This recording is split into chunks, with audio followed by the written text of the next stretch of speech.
大家好，歡迎返嚟莊山頻道。上一集講到天雪俾張景祥設咗個局，用太空油迷暈咗佢，再拍裸照。而高成斌更加設咗個局中局，殺死張景祥，然後嫁禍俾天雪。天雪喺迷迷糊之中見到有一個人右手有一個聲波嘅紋身，言官將呢個紋身圖案發咗俾紅官同埋其他啲少年法庭嘅法官，叫佢哋幫手揾下有冇人知道邊個有呢個紋身圖案。卒之喺一次審案嘅時候，感化官鄭姑娘見到有個女仔，佢好似係見過呢個紋身圖案，所以鄭姑娘揾呢個女仔傾。結果呢個女仔話佢當日係 Live House 附近見到有個人有呢個紋身圖案，因為佢唔小心將杯咖啡倒咗呢個人嘅手上面，佢就見到呢個紋身圖案。言官俾咗高盛斌張相佢睇，佢認出有紋身圖案嗰個人就係高盛斌，就憑住呢個紋身圖案可以認定高成斌就係呢單兇殺案嘅疑犯。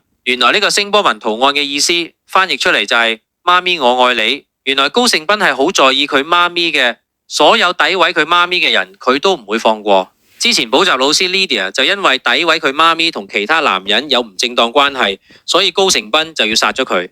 而今次張景祥喺網上詆毀佢媽咪，話佢媽咪係幫佢老豆張品威做嘢，話佢媽咪高淑華只不過係佢老豆張品威條狗，就算佢老豆叫佢媽咪舐鞋底，佢都要舐。高成斌睇到咁嘅留言就嬲到爆炸，所以先設局借刀殺人，然後嫁禍俾天雪。呢樣就係高成斌殺張景祥嘅動機。今次好彩天雪認到有呢個紋身圖案，先至揾到高成斌出嚟。之後言官再憑住一部奇招引高成斌出庭作證。究竟言官用咗乜嘢奇招呢？我哋下集揭曉。如果你都中意睇正義女神，希望你幫我撳翻個訂閱掣，咁就唔會錯過條片啦。